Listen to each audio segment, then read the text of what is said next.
el agente inmobiliario que cobra del comprador y del vendedor, ¿qué intereses estoy mirando yo? ¿Por los tuyos o por los del comprador? Tengo conflicto de intereses. Los únicos intereses que miro son los míos. Entonces, cuando lo pones con un profesional, asegúrate primero que es un profesional que sepa de lo que está hablando, porque mucha de la gente no tiene formación. El campo de las agentes inmobiliarias, de las agencias, no está regulado. Entonces, al no estar regulado, cualquiera puede entrar y decir, ¡hala, ya soy agente inmobiliario! ¡Perfecto! He llegado a ver cómo gente que no tiene absolutamente idea de construcción te llega y te dice, ¡ay, no, este muro lo puedes tirar sin problema! Y yo diciendo, pues nada, estás en una planta primera y se te puede caer todo el edificio, pero oye, sin problema lo puedes tirar. Si la agencia no hace su trabajo, la casa se queda en el mercado meses y meses, pero tú no puedes reclamar porque tú lo que has firmado está ahí. Entonces, son cosas que pasa tanto a la gente con menos estudios como a gente con muchos estudios. O sea, yo tengo compañeros arquitectos que al ver sus contratos con la agencia que habían firmado, he encontrado y he dicho, pues te están engañando por todos los lados. Entonces, no lo has leído antes de firmar un contrato y no lo has entendido, sobre todo.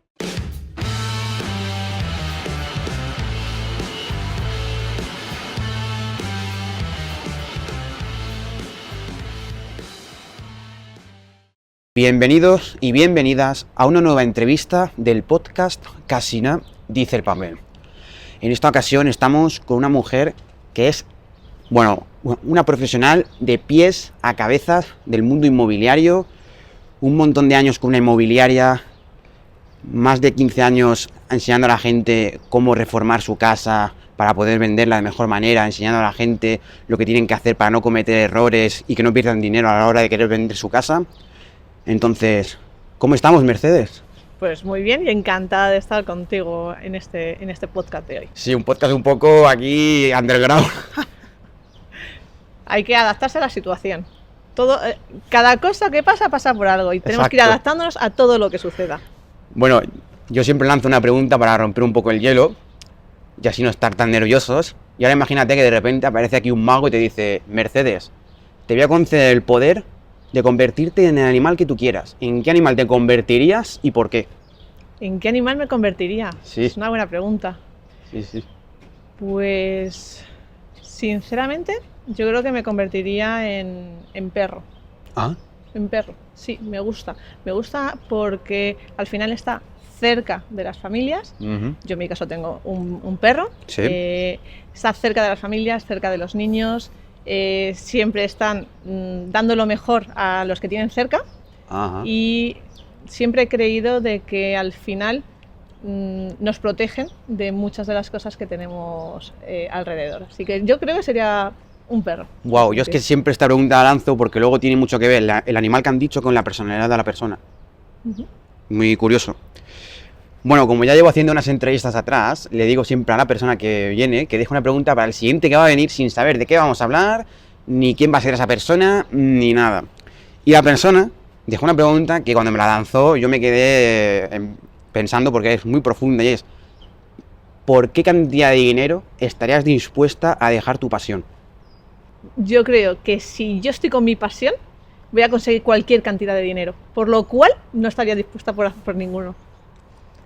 Yo le contesté que ahora mismo yo no sabía por qué cantidad lo dejaría, pero no creo que lo dejara, la verdad, mi pasión.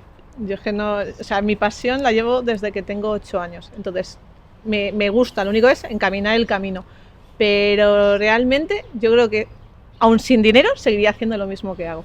Ok. Bueno, como ya hemos comentado antes que tú eres una experta en el mundo inmobiliario, ¿cuáles dirías tú que son los errores más comunes que comete la gente a la hora de vender su casa? Bueno, pues los errores más comunes suelen ser, primero, no tener toda la información. Es decir, la información nos da poder. No tener información implica que al final vas a caer por tu propio peso. O bien pierdes dinero o bien pierdes el tiempo.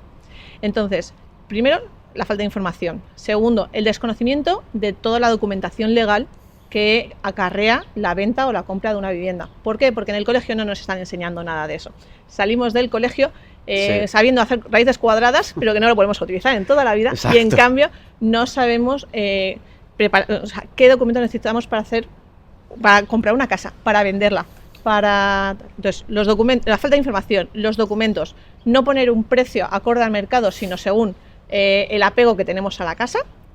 y no hacer una preparación adecuada de la casa. Yo creo que esos son los errores más comunes a la hora de vender las viviendas. No, has dado en el clavo porque yo a día de hoy todavía no he usado ni las ecuaciones ni raíces cuadradas en mi vida, ¿sabes? Como para aquí, ¿no? Y una persona que va a poner su casa y la quiere poner por cuenta ajena, ¿cómo sabe que el precio a la que la tiene que poner, que no sea muy desorbitado? Vale, hay dos partes. Si la vas a poner con una agencia o con un agente Sí. inmobiliario, normalmente esa agencia te tiene que dar ese precio de valoración. Ajá. ¿Qué sucede? Que ahí tenemos varios casos. Casos en los que tú quieres oír 400.000 y yo te voy a decir 400.000, porque es lo que quieres oír y ya Sí. me encargaré yo, que mientras que tenga la exclusividad, de convencerte de que el precio no era ese, Sí. de que el precio eran 300 y de ahí no vas a sacar. Sí. Entonces, primero, asesorarse con un profesional. ¿Por qué? Porque el agente inmobiliario que cobra Sí. del comprador y del vendedor, es decir, tú pones en venta una casa, Sí. yo soy agente inmobiliario y yo te estoy cobrando a ti una comisión, Sí. pero también se la cobro al comprador. ¿Qué intereses estoy mirando yo? ¿Por los tuyos o por los del comprador? Tengo conflicto de intereses. Los únicos intereses que miro son los míos. Entonces, cuando lo pones con un profesional, asegúrate primero que es un profesional, que sepa de lo que está hablando, porque mucha de la gente no tiene formación. El problema es que el campo de las agentes inmobiliarias, de las agencias, no está regulado. Entonces, al no estar regulado, cualquiera puede entrar y decir, ¡hala, ya soy agente inmobiliario! ¡Perfecto! Ajá. Es así, o sea, muchos son novatos, otros no, tienen una experiencia larga de años, pero los que son novatos tienen la misma experiencia que puedes tener tú al vender tu casa y la única diferencia es que llegan y abren la puerta. En el momento que le preguntas algo que sea técnico, que sea de hipotecas, que sea de impuestos, que sea de papeleo, ya se han caído. Y sobre todo, por ejemplo, de cosas de reforma. Yo Sí. he llegado y a mí me han llegado... He llegado a ver Sí. como gente que no tiene absolutamente idea de construcción te llega y te dice, ay, no, este muro lo puedes tirar sin problema. Y yo diciendo, Ajá. pues nada, estás en una planta primera y se te puede caer todo el edificio, pero oye, sin problema lo guau. puedes tirar. Entonces, la falta de profesionalidad en ese sentido. Vale, y tú que has estado en el tema de las inmobiliarias, ¿cómo podemos, las personas de a pie, cerciorarnos para estar el máximo seguros de que esa inmobiliaria no nos va a engañar? Lo primero es, sobre todo, analizar el contrato. O sea, es decir, todo lo que tengas que firmar, tienes que analizar muy bien lo que estás Ajá. firmando. ¿Por qué? Y entenderlo. Porque si a ti te están diciendo que tienes una exclusividad y, vale, estás atrapado en ese negocio, estás Sí. atrapado hasta que la agencia diga. Si la agencia no hace su trabajo, la casa se queda en el mercado meses y meses, pero tú no puedes reclamar, porque Claro. tú lo que has firmado está ahí. Mucha gente cuando ya lo tiene firmado es cuando se da cuenta de pregunta a otra gente que tiene conocimientos y hace así, dice, alá, es que te acaban de meter una cláusula abusiva de que te van a cobrar 50.000 euros, la vendan ellos o no la vendan. Entonces, son cosas que pasa tanto a la gente con menos estudios como a gente con muchos estudios. O sea, yo tengo compañeros arquitectos Sí.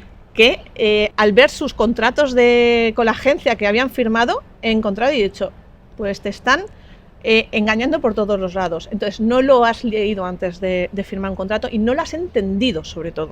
Entonces, lo primero y los mayores problemas es revisar lo que se está firmando y comprender muy claro lo que significa cada una de las cosas que estás firmando. Sí, yo que he hecho otra entrevista a otra persona también del mundo inmobiliario, a mí me dijo que lo mejor era si te lo podían dar el contrato para leértelo tú tranquilamente, porque en el momento de firmar ya hay mucho margen ahí de, ¿sabes? Al final, las inmobiliarias juegan a varias cosas. Una es exclusividad. Y Ajá. te dicen la frase de, no, es que seleccionamos exactamente a 3 o 4 casas como mucho para dar nuestro mejor servicio. No, perdona, coges todo lo que te venga. La otra cuestión es, no, la urgencia. O sea, la exclusividad por un lado, la urgencia por otro, que es, es que si no lo haces ahora, pierdes la oportunidad y demás. Ajá. La otra es el hecho de falsos compradores. Falsos compradores como, no, es que mira, es que si nos das tu casa en exclusividad, es que tenemos un listado de compradores que les encaja esta casa perfectamente. Claro, tú firmas, claro, con esa presión que te está haciendo la agencia, tú terminas Sí. firmando. ¿Qué sucede? Que cuando tú has firmado, esos compradores desaparecen, se llaman compradores fantasma. La exclusividad que estábamos diciendo de decir, oye, solo 5 casas, no, coge todo lo que se menea, no pasa nada. Entonces, todo ello, al final, te hace sospechar. Entonces, es mejor revisar las cosas con calma Y si ya tienes dudas y demás, pues acudir quizá a un abogado o similar. Pero sí que es cierto que si lo que es el sector estuviese más regulado, habría menos problemas y sobre todo menos engaños. Ok, yo creo que mucha gente esta pregunta se la hará, es muy típica, pero ¿es mejor ir por agencia, venderlo por tu cuenta? ¿Cómo lo ves tú? Mira, depende. Yo considero que lo más importante es que la gente conozca todo el proceso para saber si la agencia yo puedo conocer todo el proceso y decidir venderlo por mi cuenta, o si no tengo tiempo o no me apetece, dárselo a una agencia. Pero si yo conozco el proceso, a la agencia no me va a tomar el pelo, porque voy a saber perfectamente lo que está haciendo, cómo está publicando ese piso, cómo lo está comercializando, qué tácticas está utilizando, qué negociaciones está haciendo. Porque muchas veces cuando llegan las ofertas, son las propias agencias las que las paran o las que no las comunican por intereses propios que tienen ellos. Entonces, ¿qué sucede? Si tú tienes todo el control, sabes todo el proceso, que luego lo delegues, no pasa absolutamente nada.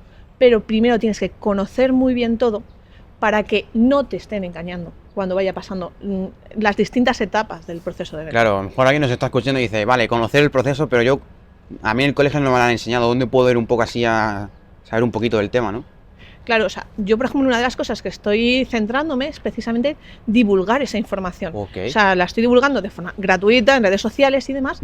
¿Por qué? Porque creo que cuanta más información tenga el particular, menos engaños va a recibir. Porque sí que hay mucha información de cómo comprar tu casa, de cómo invertir, de cómo... Sí, pero de cómo venderla no hay información, o no hay una información que digas que no esté sesgada. ¿Por qué? Porque lo que interesa a las agencias es decirte, no, es que esto es muy complicado, lo tenemos que hacer nosotros. No, o sea, no es nada complicado si te conoces los pasos, paso a paso lo que tienes que hacer. Entonces, yo creo que los usuarios lo que tienen que hacer es meterse, buscar esa información y tampoco tener una prisa excesiva. Es decir, si tú lo primero que haces es coger lo primero que te llegue, sea una oferta, sea en la primera agencia, al final no estás tomando las decisiones con cabeza, las estás tomando de forma emocional, entonces no racional. Para mí es buscar esa información, tenerla. Yo en mi cuenta la estoy divulgando gratuitamente, que luego haré un curso, o sea, hago un curso, explico las cosas muy paso a paso para el que la quiera aprender, pero primero pues coger muchísima información que hay en todas las redes sociales de mucha gente que está intentando dar su pequeño granito de arena para que esto no suceda. Vale, ok. Pero ¿qué pasa si hay alguien que pone su casa a un precio exorbitado porque tiene un valor, tiene sentimientos, ¿no? Emociones con esa casa? Pues mira, el problema de poner, o sea, hay dos precios. Hay dos personas, el que lo pone muy elevado y el que lo pone por debajo de precio. El que lo pone muy elevado, por apego, por lo que sería el apego emocional, lo que le sucede es que la casa se queda mucho tiempo en el mercado, se denomina que se quema el anuncio. ¿Por qué? Porque todos los posibles compradores de esa casa ya la han visto. Entonces, aunque tú a posteriori, al cabo de un mes, al cabo de 2, bajes el precio, ya la gente ya ha visto esa casa. Entonces, no ha ido en su momento, ahora no va a ir aunque el precio sea el adecuado. ¿Por qué? Porque dice, si no se ha vendido ya, algo malo tiene para que no se haya vendido. Porque si tú sales con un precio correcto, la venta es relativamente rápida. Lo mismo pasa si tú sales con un precio muy, muy inferior al que tendría que estar en el mercado, vas a recibir ofertas muy rápido, pero vas a perder precio también, vas a perder dinero. ¿Por qué? Porque si yo voy a la casa 200.000, el precio justo, la pongo en 250, no tengo prácticamente visitas, la pongo en 180, ya estoy perdiendo 20.000 euros. Entonces, al final, conocer ese precio exacto en el cual se mueve el mercado es muy importante. Y si tú sales con un precio y no tienes esa actividad, o sea, en los primeros días, en la primera semana no tienes una actividad relativa, es que te has equivocado en el precio. O sea, si hay muchísima actividad, te has equivocado para abajo. Y si hay muy poca actividad, te has equivocado para arriba. Entonces, lo mejor es recular, cambiar el precio, pero en pocos momentos, es decir, en 2-3 días desde que ha salido la publicación, ha salido el anuncio, si ves que no tiene la afluencia de llamadas que debería, tienes que regular y concretar qué precio necesitas. Sí que es cierto que hay mucha gente que, aunque sepa que el precio está por encima de lo que debería de ser, lo que hace es decir, bueno, no tengo prisa, yo prefiero esperarme, Sí. y ahí se tiene que esperar a que llegue el que se enamore de esa casa, que no suele ser tan sencillo y Claro. lleva un proceso que quizás te dura 6 meses en los que estás pagando la comunidad, estás pagando el IBI, estás pagando las derramas Sí, no. de los vecinos, entonces la luz, el gas, el agua, entonces todo eso, al final, al cabo de un año, por ejemplo, de tener una casa en venta, Ujú. te puede suponer 3.000, 4.000 euros, que no lo estamos contabilizando. Entonces, Wow. por no bajar inicialmente esos 4.000 euros, te los estás gastando en el mantenimiento de la misma. Porque una casa, por ejemplo, que estás viviendo en ella, se desgasta. Pero una casa en la que no estás viviendo se desgasta todavía más rápido. Entonces, al final es importante que se valore todos los aspectos. Es decir, yo tengo que conseguir por esta casa tanto, porque si no, no me salen las cuentas, pues quizá para comprarme otra, por ejemplo. Vale, Ujú. pero tienes que ser consciente de lo que estás perdiendo en el tiempo que no puedes Claro. jugar a comprarte una casa o hacer la reforma de la casa donde vives o lo que sea. ¿Y tú qué le dirías a estas personas que se piensan que vender una casa es cojo, pongan anuncio en Idealista y ya aparecen ahí los compradores? Vale, el problema es que cuando ponemos... Al final las agencias también juegan a eso. Ponen Sí. el anuncio en Idealista, quizá en algún otro portal más, 2, Ajá. 3, 4, 15, me da lo mismo. Y lo que esperan es que te lleguen los compradores. ¿Qué sucede? Si el precio está bien fijado, los compradores aparecen y aparecen muy rápido. Y además es que entras y directamente abres la puerta y ya la casa está vendida. O sea, eso a mí me ha pasado en muchas ocasiones, pues Sí. pero también porque he hecho un análisis previo y he dicho, este es el precio de salida. Y justo precio de salida, filtras a los compradores, porque Ujú. si lo haces como particular, lo más importante es filtrar esos compradores que te van a venir. Porque hay mucha gente, al igual que lo típico, los abuelos, ¿no? Sí. Que van a ver las obras Ah. que están haciendo Sí. en la vía pública para entretenerse. Pues hay gente que se entretiene yendo a visitar la casa de los vecinos, solo Ah. para cotillear. Entonces, lo primero que hay que hacer es filtrar un poco esos compradores que te están llegando, saber si tienen intenciones, si tienen la financiación, si no la tienen. Entonces, ¿qué intenciones tienen? ¿Por qué? Porque si tú juntas a 3 personas que son inversores, por ejemplo, seguramente te vengan con el dinero dinero en plan, en una semana podemos estar en notaría. ¿Te interesa a ti? O sea, tú tienes una casa donde irte cuando estás viviendo, ¿eh? Claro. Entonces tienes que analizar las ofertas no solo por el precio, sino también por las distintas condiciones que tiene ese precio. Porque hay gente que te dice, no, mira, yo compro la casa, pero tienes que esperarte 6 meses por cualquier motivo para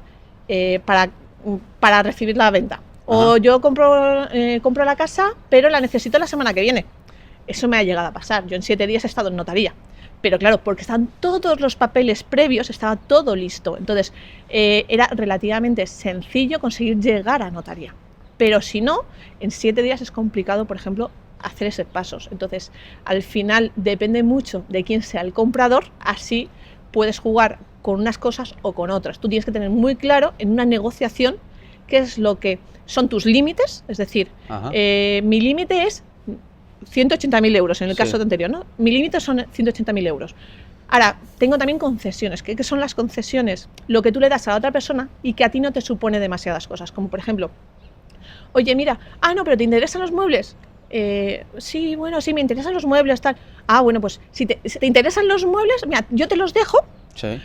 O, ¿qué quieres? No, es que yo quiero pintar antes. No, pues mira, te dejo entrar 2 días antes, lo vas pintando sin ningún problema, por ejemplo. Entonces, son cosas que tú le das al comprador y que a ti no te están afectando. Entonces, es una forma de llevar esa negociación. Entonces, aprender a negociar bien equivale a muchos miles de euros en este Ujú. caso. Ok, vale. Yo hay una cosa que se oye mucho, incluso mi padre ahora está vendiendo una casa que está así, que es una casa de VPO. Vale. Las viviendas de protección, ¿vale? Son Sí. vivienda de protección oficial, es la VPO. Ujú. Hay distintas viviendas protegidas en España, Ajá. ¿vale? Hay VPO, VPPL, VPPB, VPPA, o sea, Guau. hay unas cuantas. Entonces, ¿qué sucede?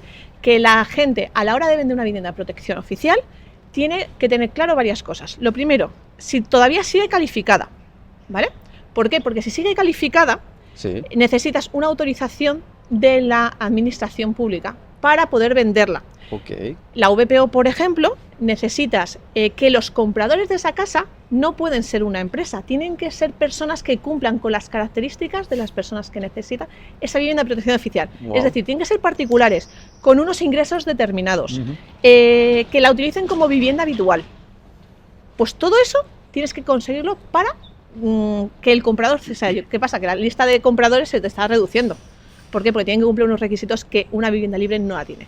Otro requisito muy importante, que el precio está fijado. O sea, una VPO está determinado por unos baremos y no puedes poner un precio superior a eso. ¿Qué sucede? Que la gente, en muchas de las ocasiones, dependiendo cuántos años haya tenido esa vivienda, lo que intenta es descalificar la vivienda. Entonces, ¿descalificar qué es? Es ir al ayuntamiento, a la consejería de vivienda, perdón, vas a la consejería y pides, primero, si se puede descalificar por años. Imagínate, esta vivienda está calificada durante 10 años, durante 30, durante 50. Bueno, pues han pasado 30 años y ya la puedo descalificar. Perfecto.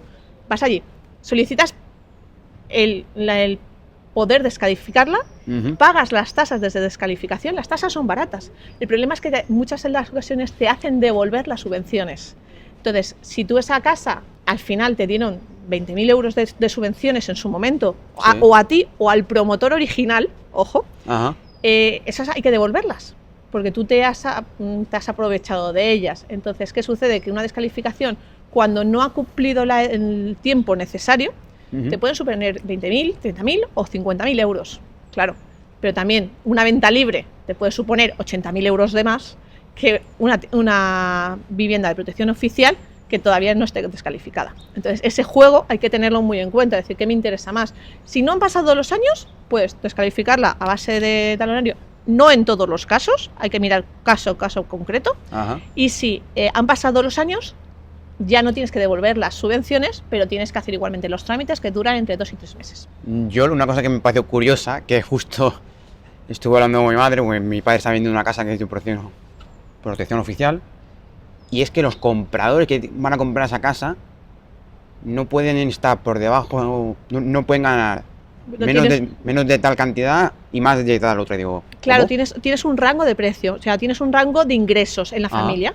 Entonces, normalmente si te tienes un mínimo por debajo y un máximo para arriba, el mínimo por debajo generalmente es para rentas medias, ¿vale? Normalmente te ponen el límite superior, pero el inferior no te lo ponen, ¿vale? Entonces, el límite superior, que te dicen, oye, pues tiene que, lo que sé, ser familias, ¿no? Vivienda habitual, tal. Entonces, esos rangos te los establece la comunidad autónoma en la que esté la vivienda. Entonces, tú cuando la vas a vender, tienes que fijarte quién va a ser ese comprador. Entonces, al final, te estás poniendo trabas sobre ti mismo. Y incluso a las agencias te llegan y te dicen, no, lo ponen a la venta para todo el mundo. No, perdona, tienes que establecer en el anuncio mismo, ya pon que es una vivienda de protección oficial y que tienes que cumplir los requisitos para poder optar a esa vivienda, porque si no, no vale, porque en el momento de la firma, si tú llegas a notaría a firmar y no cumples los requisitos, el problema lo vas a tener tú como vendedor, porque se lo has vendido a quien no debías. O sea, ya tú puedes tener todas tus cosas preparadas, pero como no es la persona que vaya a esa casa no vaya a ser su vivienda habitual, la multa en muchas de las ocasiones te puede llegar a ti. Entonces, ojo con lo de no ponerlo en el anuncio claramente, porque al final si lo pones en el anuncio, sigues teniendo responsabilidad, pero oye, dices, no, es que yo lo dejé claramente de que esto es una vivienda de protección oficial, que tiene que cumplir los requisitos. A mí me ha dicho que va a vivir en la vivienda, no era conocedor de que no, lo iba a hacer para alquilar. ¿Qué sucede? Que ahí ya legalmente puedes salvarte, en el sentido de, no del todo, pero ya la mayoría de la responsabilidad pasa para el comprador, que es el que ha mentido en esa... A ver si me aclaro yo, que tú estás diciendo que si yo, por ejemplo, voy a comprar una casa de protección oficial, la tengo que comprar para que sea mi vivienda. Claro. O sea, no puedo comprar para luego alquilarla. No. O sea, una vivienda de protección oficial, de protección oficial, la VPO, o cualquiera de las otras, una vivienda protegida en España, te obliga, como comprador de esa vivienda, a cumplir una serie de requisitos. Y los requisitos son una renta, unos ingresos mínimos y máximos, como decías tú, unas condiciones determinadas, es decir, que no tengas otra vivienda en propiedad. Y la tercera cosa es que sea tu vivienda habitual. Es decir, que no la utilices para invertir y sacarle luego rendimiento mediante un alquiler de otras personas. Vale, nos ha nombrado brevemente otras variantes de viviendas protegidas, así para la gente saber un poco la idea, qué diferencias hay generales. Normalmente son, por ejemplo, la VPO es casi la más restrictiva, pero también es la más conocida, ¿vale? La más extendida. Luego la VPPL, ¿vale? Es Sí. que es precio limitado, Ah. ¿vale? La VPPB es protección pública básica. Entonces, las diferencias que hay entre ellas suelen ser sobre todo el máximo precio a la que la puedes vender. Sí. Digamos así, tienes distintos baremos, pues la misma casa, si es una VPO, quizá la puedes vender por 120.000, Ah. otra que es una VPPL por 140, y la otra, siendo el mismo concepto, los mismos metros y las mismas zonas, Ajá. y la otra un precio tasado, pues tienes otro baremo de poder sacar más valor por esa misma vivienda, aunque estructuralmente sea la misma, aunque la zona sea la misma, pero tiene condiciones distintas. ¿Por qué? Porque, digamos así, las subvenciones que dieron para esas viviendas, según sean un tipo u otro, eran menores o eran unas condiciones distintas. Entonces hay menos limitaciones. Cuantas menos limitaciones hay, Sí. más fácil es venderla por un precio más elevado o a compradores que no tengan que cumplir todos los requisitos que hemos comentado antes. Vale, para que nos quede un poco más claro todavía, para una persona como podemos ser nosotros, ¿qué beneficios nos da comprar una casa de VPO? Vale. A cualquier persona al uso que esté, Sí. oye, que quiero comprar una vivienda. Ahora mismo el precio de las viviendas en España es muy elevado. Entonces, sí que es cierto que todo lo que es la vivienda de protección pública, Ajá. que son todas las que habíamos comentado, lo que hacen es facilitar la entrada a ese piso. ¿Por qué? Porque tienes subvenciones, directamente te facilitan el pago de la entrada, puedes tener condiciones con los bancos de mejor financiación, porque en vez de darte un 80%, pues quizá te dan un 95%, o quizá en vez de un 85%. Esas cantidades, estamos hablando de un 15% más de financiación, o sea, de tiempo de financiación, Sí. de cantidades. Luego tienes las fianzas, tú luego tienes los avales. Si además eres una persona joven, pues también tienes bonificaciones o posibilidades. Entonces, todo ello te ayuda a que una vivienda, la misma vivienda, como estábamos diciendo antes, en el mismo sitio, siendo de protección, te pueda suponer, pues quizá un 40%, entre un 30-40% menos en algunas ocasiones. ¿Por qué? Porque como están limitadas en el precio, no pueden jugar a la compro y la revendo dentro de 2 días. ¿Por qué? Porque no lo puedes hacer. Ok. Como es una cosa que tengo cercana, te quería preguntar yo, ¿se puede dar el caso que una pareja va a comprar una casa de protección oficial y cuando muestren lo que gana cada uno no les permitan comprar la casa? Vale, la cuestión es que se tiene que hacer un análisis financiero, pero tanto te pasa para la de protección oficial como que te pasa para cualquier compra Sí. de cualquier vivienda. Tú tienes que cumplir una serie de requisitos para que los bancos te cedan el dinero, ¿vale? Es decir, tú ahora mismo tú y yo llegamos y decimos, ahora queremos comprar una casa. Sí. Muy bien, ¿tienen ustedes trabajo? ¿Tienen ustedes tal? Claro. Si no se tiene ninguna de ellas, pero por ejemplo eres una persona vulnerable, una familia vulnerable, sí que tienes otro tipo de viviendas protegidas, ¿vale? Que precisamente son las VIS, la VIS, Ajá. ¿vale? Que son viviendas para personas vulnerables. Entonces, esas viviendas tienen más condiciones tanto para entrar Ajá. como para poder venderlas en un momento determinado. Entonces, si no tienes los ingresos, lo mínimo tienes que tener. O sea, tienes que tener pues los 6 meses de estar con un trabajo fijo, con unos ingresos estables. Suman las dos. Si es una pareja, suman los ingresos de ambas partes. Ahora mismo en España, muy pocas parejas que se estén planteando una vivienda de protección oficial no llegan a cumplir esos requisitos porque creo que las rentas no llegan para mucho más. Entonces, al final, personas jóvenes tienen más facilidades, tienen distintas bonificaciones, Sí. tienen entrega de entrada, avales. Avales también dependiendo de la comunidad autónoma, también tienes avales de que te avala la propia comunidad. Entonces, al final facilitan un poco ese movimiento. La diferencia es que antes una persona con 25 años, como puedes tener tú, Sí. Ya tenía una casa prácticamente desde los 18. Ahora mismo los de 35, que se les siguen considerando jóvenes a nivel fiscal y a nivel Sí. ayudas, los del 35 todavía no tienen su primera casa. Y antes nuestros padres, con 35, no es que tuviesen una casa, que tuviesen una casa, la de la playa, y aparte tenían 4 hijos. Pues esas diferencias se notan. Vale, yo hay una cosa que, bichando tu cuenta de Instagram, que luego la dejamos por aquí para que la gente te siga, hay una cosa que me pareció muy curiosa y es cuando uno recibe una casa de herencia, que tú decías que no la puede vender directamente o algo así. No. ¿Cómo es eso? Pues mira, es un claro ejemplo. Cuando tú recibes una casa, una herencia, lo primero que tienes que hacer es hacer determinados trámites para que la casa esté a tu nombre. ¿Por qué?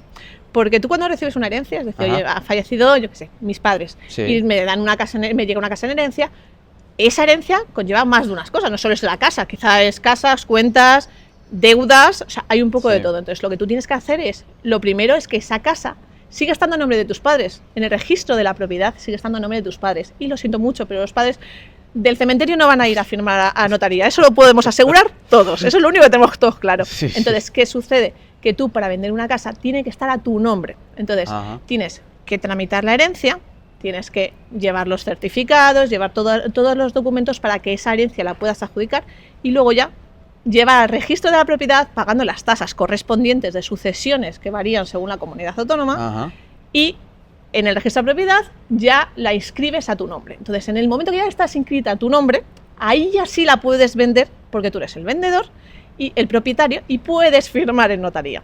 Pero si no la tienes escrita a tu nombre, te pueden pasar entre 2-3 meses fácilmente hasta que haces todos los trámites para la venta. Wow.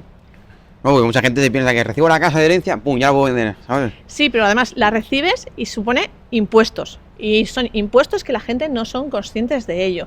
Y hay muchas veces que esas herencias son dardos envenenados. ¿Por qué? Porque tú tienes una casa que vale 400.000 euros. Sí. Y tú tienes que pagar la plusvalía por esos 45.000 euros, 400.000 euros, tienes que pagar esas sucesiones, ese impuesto de sucesiones, entonces y tienes que quizá pagar las deudas que dejaron tus padres para ello. Entonces, lo que se aconseja en esos casos, muchas de las ocasiones, es coger la herencia, pero a beneficio, es decir, que todo lo que saques de vender las casas, tú lo puedas utilizar para pagar las deudas, pero que no vayan contra tu propio patrimonio. ¿Vale? Eso es muy importante. Eso haré algo más específico en todas estas informaciones porque pasa muchas veces. Es decir, que tú tienes que pagar tantos impuestos, tienes que pagar tantas cosas y muchas veces previo a la venta que la gente dice no me puedo hacer cargo de esa casa, no me puedo hacer cargo de esa herencia. A ver, me estás diciendo que uno puede vender la casa y lo que gane de venderla puede utilizarlo para pagarla. Claro, o sea, a ver, es a beneficio de inventario. La frase en sí es: yo acepto la herencia a beneficio de inventario. Es decir, si tú aceptas una herencia, tú aceptas tanto lo bueno como lo malo. Claro. Es decir, todas las deudas que puede tener pues, tu padre, imagínate que tu padre tienes todas las deudas que tiene y todos los ingresos que ha tenido, todas las cuentas, la casa, las propiedades y demás, tú aceptas todo, lo bueno y lo malo.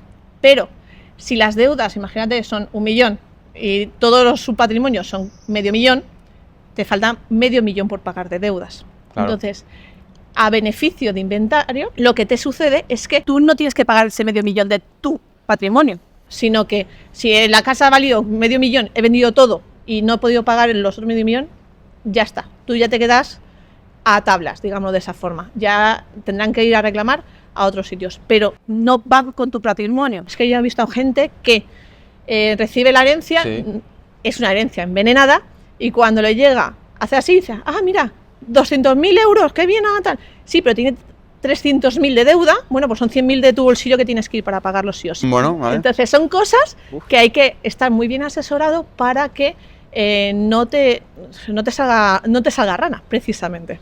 Ok.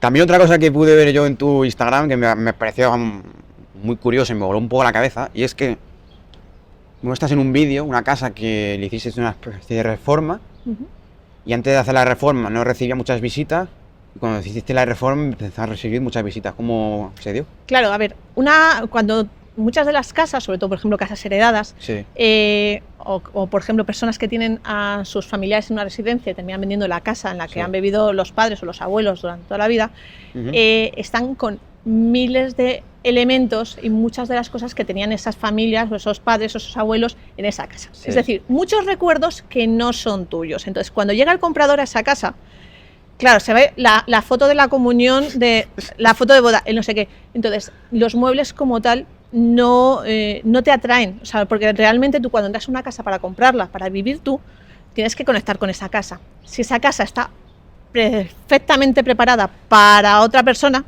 que es la persona que estaba viviendo en esa casa, Sí. tú no te vas a ver viviendo en ella. Entonces, en esa reforma no hicimos una reforma que digas, no, simplemente hicimos un Hohenstein, que fue simplemente decorar, quitar las cosas que eran de la época de los abuelos, Sí. ¿vale? Con cariño, con eso, metiéndolo en cajas, tal, guardándolo. Claro. Hay determinadas formas en las que lo hacemos, sobre todo para personas mayores que están en residencias, Sí. lo que intentamos es que se puedan llevar todos sus recuerdos con ella.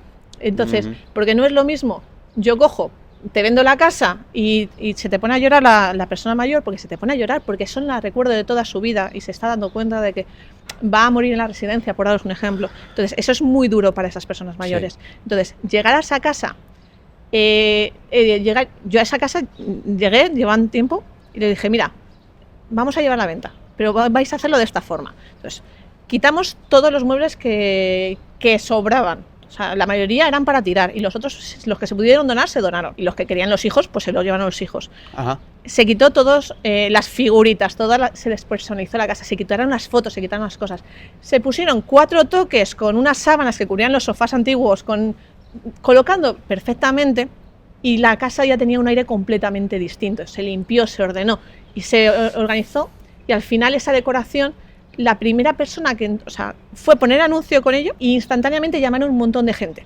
O sea, estamos hablando de una casa que no recibía llamadas, no recibía nada por las fotos que eran horribles, sin luz natural, y era una casa que tenía luz natural por todos los lados, pero no la habían aprovechado, estaban las persianas bajadas, eran horribles. Entonces, al hacer ese trabajo de preparación, ese trabajo de marketing, de enseñar la casa en condiciones, empezaron a llegar llamadas. Tantas llamadas llegaron que había pelea por ser el primero en ir a ver la casa.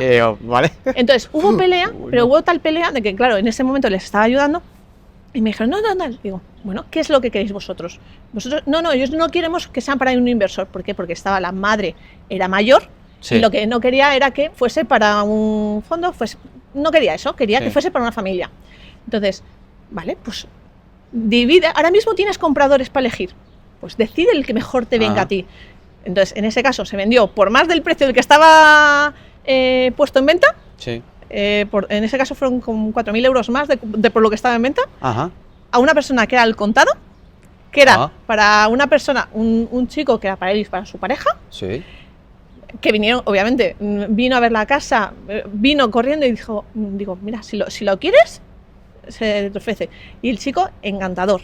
¿Qué sucedió? Que fuimos a notaría, fuimos con la madre, con todos, fuimos con todos los demás y todos encantados. ¿Por qué? Porque uno ha encontrado la casa donde quiere vivir, la madre que está en la residencia vio la casa, como han quedado todas las cosas suyas, pero se lo dimos en un álbum de fotos para que tuviese todos esos recuerdos llevados con ella, claro. Que eso es muy importante porque al final... Y luego ese chico está haciendo una reforma de la casa. Entonces, cuando hace la reforma de la casa, ya dejándolo nueva, que yo, por ejemplo, le hago renders de cómo podría quedar esa reforma bien hecha según todos los conocimientos que yo tengo, Sí. Él hace la reforma, pues luego terminamos haciendo unas fotos y se las voy a dar a la misma persona que ha vivido en esa casa. ¿Qué sucede? Que esa señora mayor va a ver las fotos y va a decir, vale, esta casa ya no es la mía. Y los propios hijos van a llegar y dicen, ay, no, efectivamente, esta casa, aquí vivió mi madre en una casa, pero ya no es esta. Entonces ya desapegas completamente y cierras el círculo. Y eso es muy importante, porque todos estamos apegados. Y las casas, cuanto más años has pasado en una casa, más apego las tienes. Esto me da de pie para hacer ver a la gente que una reforma tampoco tiene algo muy caro, ¿no? No. O sea, ahí lo único que hicimos fue limpiar, quitar muebles que sobraban, ponerle una funda que fue una tela puesta encima, un par de decoraciones que son unos cojines, unas colchas, 4 cosas más, y hicimos el día y la noche. O sea, eran prácticamente trasteros lo que tenían puestos allí. Wow. Empezamos a quitar. Sí que es cierto que la mayoría de las cosas las metimos dentro del armario. O sea, porque fue como, claro, o sea, es decir, había demasiadas cosas y no todas las cosas se las podían llevar. Entonces, cogimos y metimos muchas cosas dentro del armario, bien colocadas, y todo lo que se tenía que ver, pues bueno, lo dejamos lo más vistoso posible. Pero no hace falta gastarse dinero. O sea, eso fue 2 colchas, 4 cojines, una funda, y con eso la casa, cuando tú ves ese vídeo, o sea, hay algunas cosas muy, muy cantosas, pero en ese, por ejemplo, dije el antes y el después, porque era como todo oscuro, todo tal, y era la misma casa sin haber pintado, que muchas veces, oye, se recomienda pintar, pero esa casa no, sabía que era para reformarla después. Entonces dije, pues no se pinta, porque no vas a gastar dinero en obras absurdas para venderla. Entonces a Wow. mí eso sí me gusta decirlo claro, decir, "Oye, mira, hacéis esto y esto". Pero Vamos, no puede que aparecer. cuando alguien quiera vender su casa, que con un pequeño lavado de imagen ya... Claro, es decir, o sea, unas buenas fotos, sabiendo desde dónde se tienen que hacer las fotos, que se pueden hacer con un móvil normal y corriente, o sea, que es que además eso me gusta enseñarlo, que decir, se pueden utilizar fotos profesionales, también depende de, digamos así, la categoría de la casa. O sea, yo una casa de 1 millón de euros, como Claro. he vendido, no la voy a poner con unas fotos hechas del móvil, no, obviamente, pero una casa de 200.000, pues ¿por qué no? O sea, si las fotos están bien hechas, no hay ningún problema. Las puedes poner con incluso las fotos del móvil. Pero también tienes que saber cómo hacerlas para que la casa sea llamativa. No te vale hacer una foto de decir, ay, no, hay que fotos de todas las habitaciones, desde las esquinas, ampliando con las ventanas puestas, que quizá te toca hacerlas, pues irte por la mañana y hacer las fotografías porque tienes mejor luz, o hacerlas por la noche porque tienes un atardecer precioso, o por ejemplo en el jardín, Sí. oye, pues quizá te toca podar un poco las plantas antes de hacer unas fotos para que Ah. sean atractivos para ese comprador. ¿Y tú piensas que cuanto más fotos se pongan mejor o...? No, a ver, en Idealista Sí. las puntuaciones, digamos así, Sí. funcionan de la siguiente forma. Es decir, tú cuando eres particular te dejan poner fotografías, te dejan Sí. poner un vídeo y como mucho el plano, Sí. ¿vale? Cuando eres agencia inmobiliaria puedes poner el Tour 360, puedes poner determinadas cosas. Ujú. Y sí que en Idealista, sobre todo cuando eres agencia, te determina que un mínimo de 20 fotos para que la calidad sea mejor. Yo aconsejable entre 20, 25, pero si la casa te da para ello. Si Claro. es un estudio de 10 metros cuadrados o de 23 metros Claro, cuadrados, tampoco- tampoco puedes hacer mucho más, pero sí que muchas veces por eso a la gente que está viendo en Idealista o en otros portales ve de repente, ay mira, el metro, sí, claro, te pones el metro porque no te da la casa para hacer más fotos, pero todas las fotos que puedas hacer de la casa dándole un sentido, es decir, oye, desde la terraza, las vistas, la fachada, las zonas comunes, importante, ¿por qué? Porque la gente quiere saber si hay ascensor o no hay ascensor, pero muchas veces no se leen toda la descripción. Muchos sí, pero no todos. Entonces, ¿qué sucede? Que si tú ves una foto de un ascensor, dices, ya tiene ascensor. Claro, Y yo es sigues. que esto te lo preguntaba porque también influye cuando uno quiere vivir de alquiler, que yo me fui a Granada, un piso, pero que para mí faltaban fotos, ¿sabes? Para saber un poco cómo era el piso en general, ¿no? Claro, pues se pueden hacer las fotos, pero es que también puedes hacer un vídeo. Es que no necesitas más. Es decir, tú un Claro. vídeo de una casa, estamos más que acostumbrados a utilizar los móviles para grabar todo, ¿no? Sí. Pues que haz un vídeo. La única diferencia es que tienes que seguir unos ciertos criterios para hacer el vídeo. Entonces, que no hace falta volverse loco con ediciones. Simplemente es utilizar un vídeo específico, sin programas caros, sin nada, pueden ser programas gratuitos de tipo Canva, la parte gratuita, es que me da lo mismo.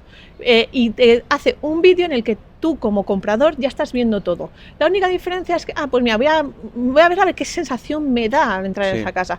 Pero sí que es cierto que los vídeos llaman mucho la atención. Como particular se pueden poner tal cual los vídeos, no hay ningún problema. Los tours sí que no te los permiten como particular, tienes que pagarlo aparte. Entonces yo aconsejo siempre unas buenas fotos, bien iluminadas, todo recogido y que se vea, o sea, que dé ganas de estar en esa casa. Sí. Si tú vendes una casa que tú no quieres, tú tienes que hacer que esa casa digas, joder, qué lástima de no poder seguir viviendo en ella. Claro. Es decir, si a ti te reconcome venderla porque te gusta cómo está, a otra persona va a llegar y le va a encantar esa casa. Pero si tú es como, buah, pues mira esa casa, buah, pues la dejamos así, que tampoco, como estaba, o sea, y no eres capaz de quitar ni las telarañas que hay en el techo, pues cuando llegue el comprador, lo primero va a hacer así, pues mira, pues no me hace ninguna sensación. Entonces, compramos por emociones. Luego racionalizamos nuestra compra, es decir, Ajá.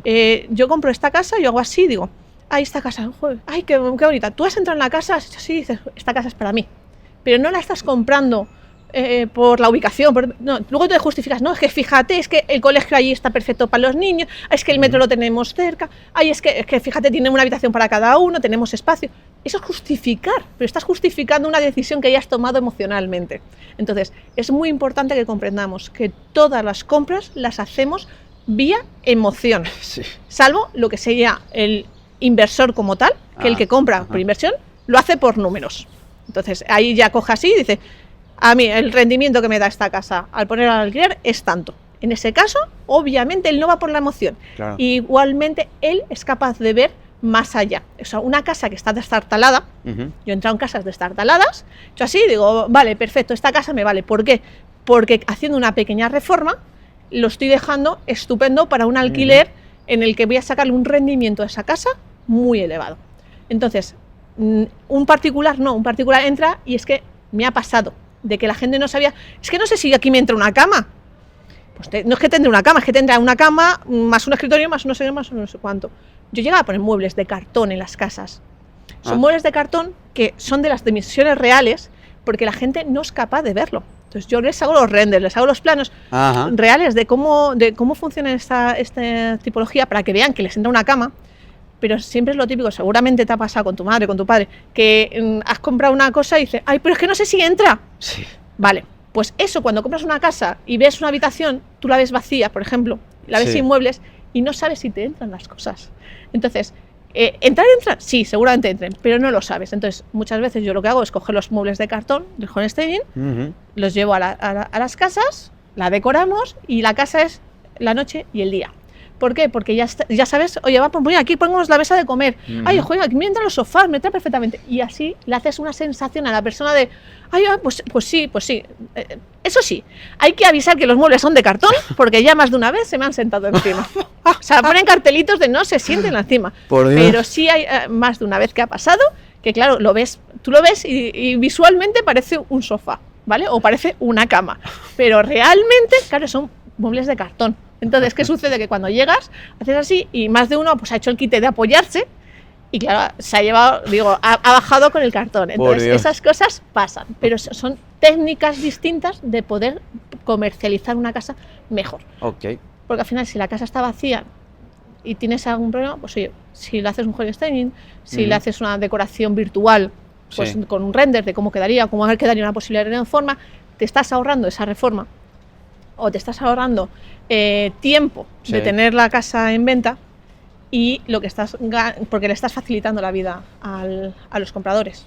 Una cosa que va hilado con esto, que a mí me voló completamente la cabeza, que ayer hoy sigo volado, es que hay mejores épocas del año para vender una casa. Sí. ¿Cómo es eso?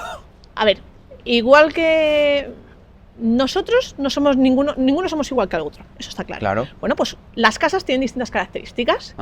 Por ejemplo, una casa que tiene en las zonas comunes tiene una piscina, es lo más típico es que cuando ya se acerca primavera, tú pongas esa piscina en la primera foto del portal inmobiliario. ¿Por qué? Porque es lo que la gente está buscando en ese momento. Claro. En cambio, cuando se acerca invierno, tú pones la chimenea. La misma casa, tú en verano, cuando se está acercando el verano, estás poniendo una piscina como imagen principal y en cambio cuando se acerca el invierno estás poniendo una chimenea.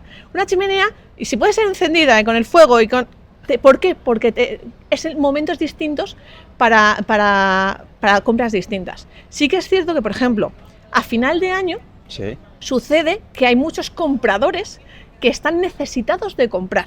Y explico por qué. Tú cuando vendes una casa, ¿vale? Una vivienda habitual, tú tienes, para no pagar impuestos sobre esa casa, efectivamente hay distintas casas y, por ejemplo, hay distintos momentos para vender cada una de las casas, según las características de la misma. Pero una misma casa, un chalet con piscina y con chimenea, cuando es verano, lo que hacemos es poner la foto principal en la piscina o en la barbacoa. Y en cambio, cuando es invierno, lo que hacemos es, oye, la chimenea encendida. ¿Por qué? Porque te está llamando una cosa u otra en un momento determinado. Claro. Sí que es cierto que al final de año hay muchos compradores que tienen la necesidad de comprar. ¿Por qué? Pues primero puede ser compradores por temas fiscales, por tema de inversiones, porque al final, cuando termina el año, tú tienes, es como los últimos momentos, ¿para qué? Pues para comprar, cuando por ejemplo has vendido una casa, tú sigues con tu casa habitual, la has vendido, es tu vivienda habitual, la vendes, tienes 2 años para reinvertir ese dinero en otra vivienda habitual. ¿Qué sucede? Que si pasan esos 2 años y no lo has hecho, tienes que pagar a Hacienda. Entonces, ¿qué sucede? Que mucha gente va contando con el tiempo justo y claro, a final de año necesita esas compras. Entonces, hay muchas veces que las casas que dices tú, es que esto no se vende ni para atrás, llega justo diciembre y te entran 5, 6, 7 interesados. ¿Por qué? Porque les interesa por tema de impuestos para las empresas. por ejemplo, Ajá. años fiscales de las empresas. Pues si se dedican a invertir en casas, prefieren comprar y luego ya la venderemos o ya haremos lo que sea con ella para regular y equilibrar esos impuestos. Para particulares nos pasa lo mismo. O sea, si estamos en casa, está, por ejemplo, está lloviendo, Sí. a ti no te apetece ir a hacer visitas a casas. Pero cuando ya está haciendo verano, primavera, sobre todo primavera, cuando ya hace sol, cuando ya hace buen tiempo, no te importa ir a hacer eso, no te importa hacer una mudanza. Entonces, al final en cada época del año, prima una cosa u otra. Por ejemplo, una familia que está buscando una casa no va a buscarla en el momento en el que puede cambiar al niño del colegio, por ejemplo. Ah. Porque tú solo puedes cambiar a un niño de colegio en determinados momentos, o lo que sea, a otra ciudad, otras cosas. Sí. Pero no lo vas a hacer justo cuando empieza el curso y ahora nos cambiamos, porque es molesto para la familia. Entonces, al final, cada comprador, cada tipo de casa tiene un comprador y cada comprador tiene unas necesidades. Entonces, lo que hay que hacer es regular ello. Y por eso no todas las casas se venden mejor en una época que en otra.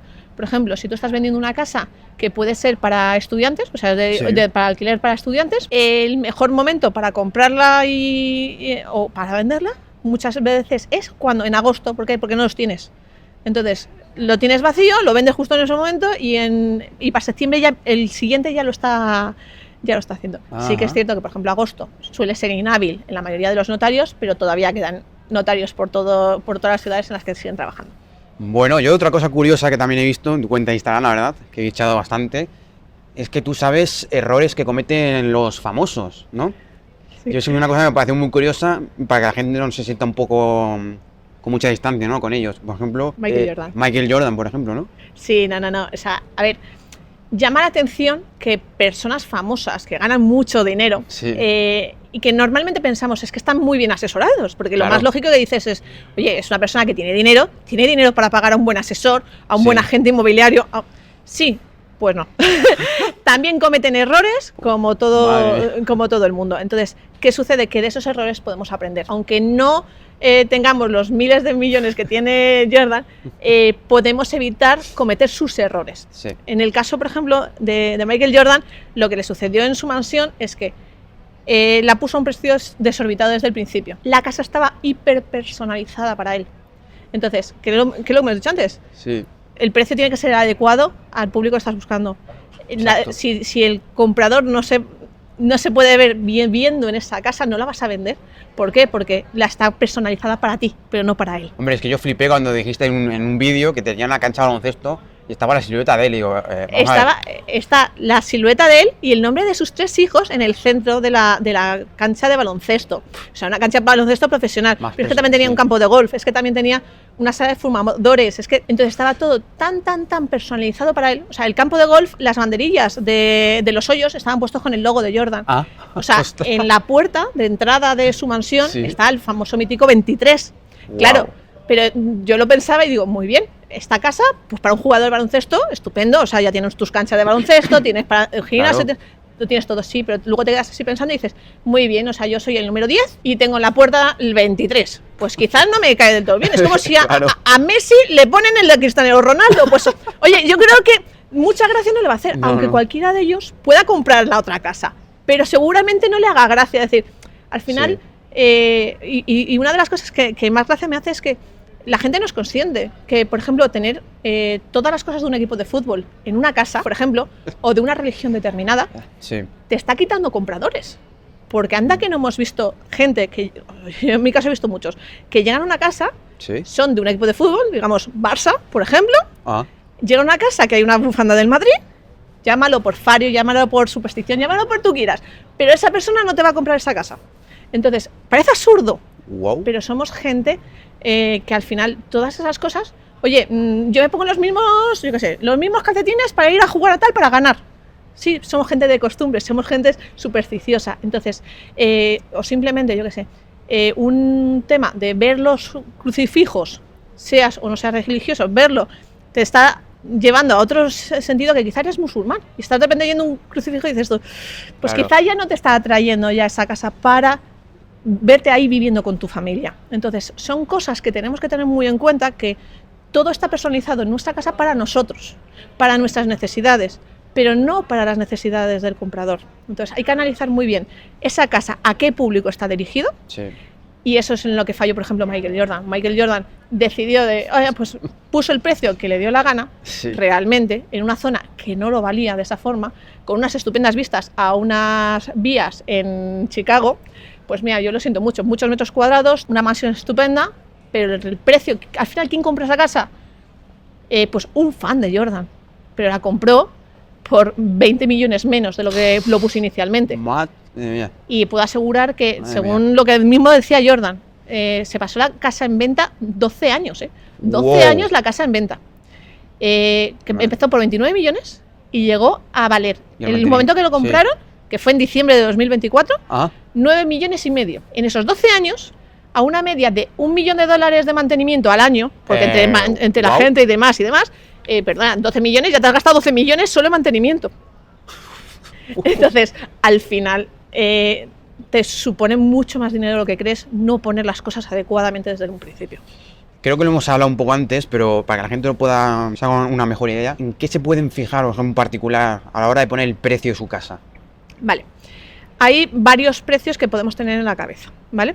El precio de referencia es el precio que tenemos en el propio catastro ahora mismo. En España se ha facilitado como un precio de referencia, Sí. ¿vale? Más o menos, pero al final es el precio que se fija para los impuestos. Sabemos que ese precio es como el mínimo, por debajo de eso muy difícil que se... Sí. O sea, sí, por debajo de eso es fácil venderlo porque va Claro. muy por debajo del límite, pero realmente los impuestos ya los tienes que pagar sobre ello, tienes que justificar por qué el precio es más bajo de lo que estaría de referencia. Ajá. Pues, por ejemplo, que necesita una reforma integral, es que necesita, se puede justificar, pero Vale. lo normal es que te digan, oye, los impuestos son estos y tienes que pagar por lo mínimo de los impuestos. Entonces tienes un precio de referencia, vale. Luego tienes el precio de tasación, que yo es Sí. uno de los que más recomiendo. O sea, al final, una tasación es irse a una tasadora que sí, te cuesta 400 euros, pero tienes una tasación que le estás facilitando al comprador y le estás diciendo, oye, no, es que esta casa vale 250.000 euros según esta tasación, te la estoy dejando en 248.000, o sea, que es que te está cumpliendo todo. Ajá. Con eso adelantas muchísimo. Entonces, ese precio, por ejemplo, es una forma fácil de que encuentren de poner un precio determinado. ¿Qué sucede? Que tú, ese comprador que te va a llegar, tú le estás dando unos precios reales de decir, es que por esto el banco te va a dar el 85% de esta cantidad. Entonces, ya le estás adelantando el trabajo, aunque muchas de las ocasiones los compradores hacen la tasación, pero ya te estás librando de muchos problemas, el precio es acorde a lo que estás pidiendo, o sea, son cosas que te hacen avanzar mucho más rápido, aunque sea una pequeña inversión, te supone mucho luego en... Yo también he visto, perdóname, ver también un poco a qué precio se venden en el resto de casas, ¿no? Claro. De alrededor.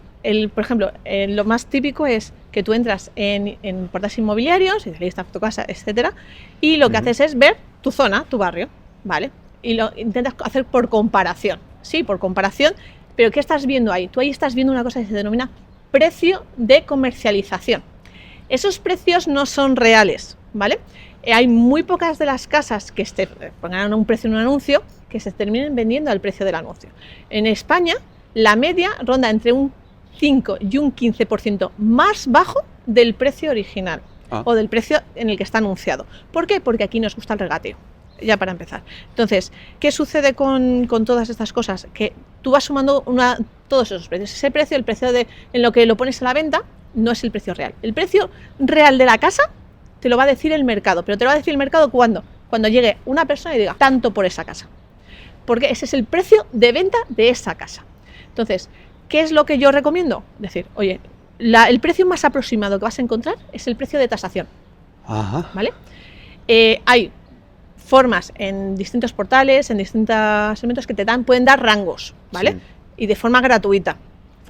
Pero ojo que te cogen los datos. Al final esos datos se los facilitan a las agencias. O sea, yo soy conocedora de que tú ves así, tú te metes en portales como Sí. agencia y tú puedes ver quiénes son los que han puesto esa casa, han preguntado cuánto vale su casa.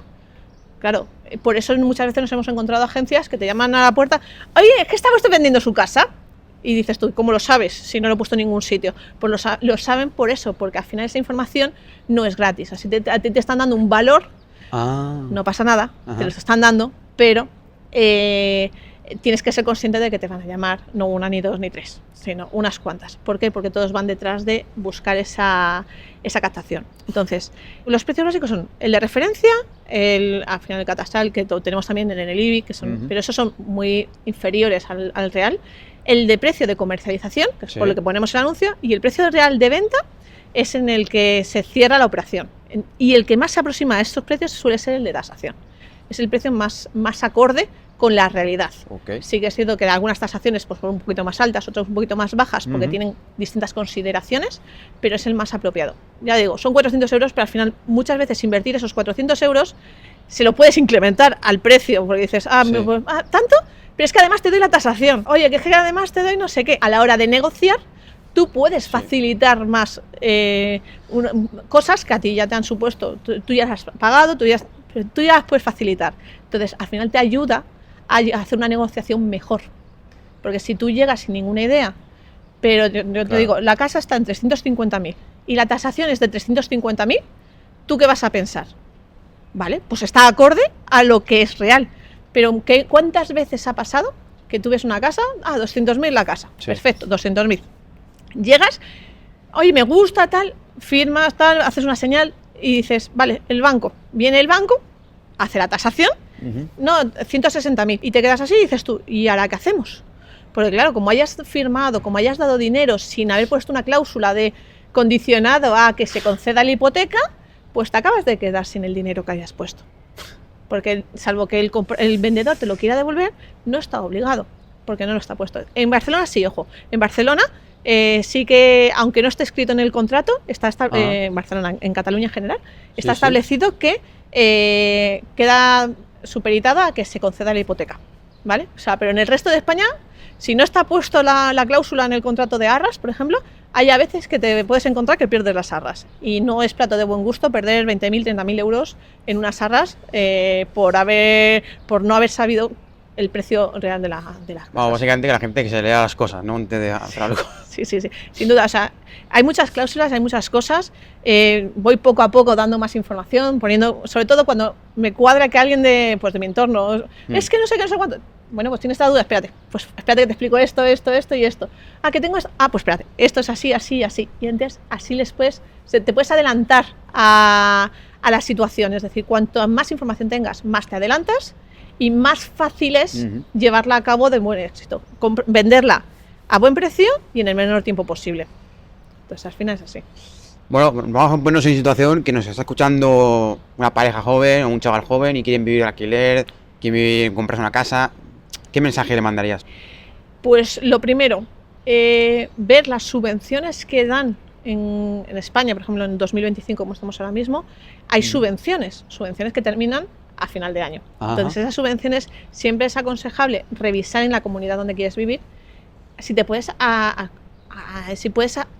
entrar en alguna de ellas. ¿Por qué? Porque te puede implicar que tengas un aval, te puede implicar que haya unas viviendas especiales en tal sitio que puedas acogerte a ellas y que te salga más económico, que sea más asequible, o que estén en una zona donde, oye, pues son obra nueva, aunque sea de protección, y pues tiene unos servicios para parejas que van a tener niños al final. O sea, es la evolución de la vida. Entonces, todo ello son formas de verlo. Importante, ver lo que da cada casa, tanto lo bueno como lo malo.